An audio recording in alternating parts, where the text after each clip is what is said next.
India ചൈനയുമായി ഉഭയകക്ഷി ബന്ധം അത്ര ശക്തമായി അല്ല തുടരുന്നതെങ്കിൽ പോലും പൊതുവായി ഒരു ശത്രുവിനെ നേരിടണമെങ്കിൽ, അതല്ലെങ്കിൽ ശത്രുതാ മനോഭാവത്തോടുകൂടി ഇന്ത്യയുടെ സാമ്പത്തിക ഭദ്രതയെ നശിപ്പിക്കാൻ വേണ്ടി മനഃപൂർവ്വം ഒരാൾ തുനിഞ്ഞിറങ്ങുമ്പോൾ ആ രാജ്യത്തിനെതിരെ, ആ ഭരണാധികാരിക്കെതിരെ ഒരു പൊതു മിനിമം പ്രോഗ്രാം എന്ന രീതിയിൽ ചില കാര്യങ്ങൾ നടപ്പിലാക്കണം.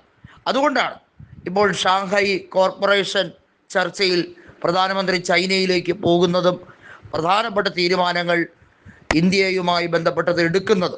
നമ്മുടെ രാജ്യത്തിന് അഹിതമായിട്ടുള്ള, ഹിതമല്ലാത്ത നടപടിക്രമങ്ങളാണ് താരിഫ് ഇമ്പോസിഷനുമായി ബന്ധപ്പെട്ട കാര്യത്തിൽ അമേരിക്കൻ പ്രസിഡന്റ് ഡൊണാൾഡ് ട്രംപ് എടുത്തിരിക്കുന്നത്. റഷ്യയിൽ നിന്നും യുറേനിയം ഉൾപ്പെടെയുള്ള വസ്തുക്കൾ വാങ്ങിക്കുന്നതുമായി ബന്ധപ്പെട്ട കാര്യത്തിൽ അമേരിക്ക എടുക്കുന്ന നിലപാടുണ്ട്. വലിയ തോതിലാണ് അമേരിക്ക വാങ്ങുന്നത്. ആ കാര്യത്തെക്കുറിച്ച് പത്രപ്രവർത്തകർ ചോദിക്കുമ്പോൾ ട്രംപിന് മിണ്ടാട്ടമില്ല. ട്രംപ് ഇവിടെ എല്ലാ രീതിയിലും തോന്നുന്ന അധികാരം തനിക്ക് ഉള്ളത് ഏത് രാജ്യത്തിൻ്റെ സാമ്പത്തിക സ്ഥിതിയും തകർക്കാൻ പറ്റുന്ന വിധത്തിലുള്ള മാനിപ്പുലേഷൻ നടത്താൻ വേണ്ടിയാണ് എന്ന് വിചാരിക്കുന്നിടത്താണ് പണി കിട്ടുന്നത്. നമുക്കറിയാം എന്തുകൊണ്ടാണ് അങ്ങനെ ഇന്ത്യക്കെതിരെ നീങ്ങുന്നത് എന്നുള്ളത്.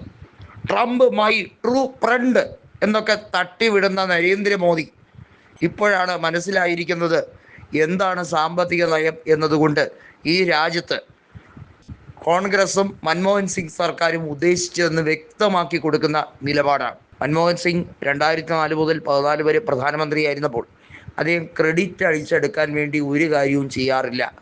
അദ്ദേഹം ഇന്ത്യയുടെ സാമ്പത്തിക ഭദ്രത വ്യക്തമാക്കുന്ന സാഹചര്യമാണ് നിലനിർത്തിയിരുന്നത്. അത് ഇവിടെ BJPക്ക് കൃത്യമായി മനസ്സിലാകില്ല.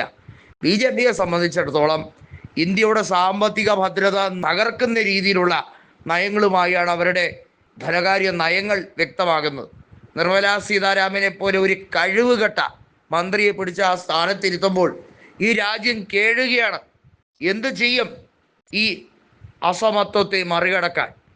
ഇപ്പോൾ റഷ്യയുമായി ബന്ധപ്പെട്ട സഹകരണം, അതിൻ്റെ പേരിലാണല്ലോ അമേരിക്ക ഇത്തരത്തിൽ സാമ്പത്തിക ഉപരോധവുമായി വരുന്നത്.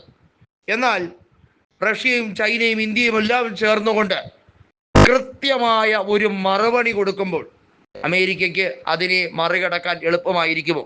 ഡോക്ടർ ശശി തരൂർ പറഞ്ഞത് റെസിപ്രോക്കൽ താരിഫ് ഇമ്പോസിഷനാണ്.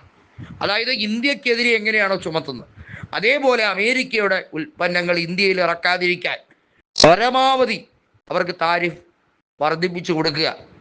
ഇന്ത്യയാണോ ഏറ്റവും വലിയ കമ്പോളമെന്നോ അമേരിക്കയാണോ ഏറ്റവും വലിയ കമ്പോളമെന്നോ കൃത്യമായി ട്രംപിന് മനസ്സിലായിട്ടുണ്ടോ?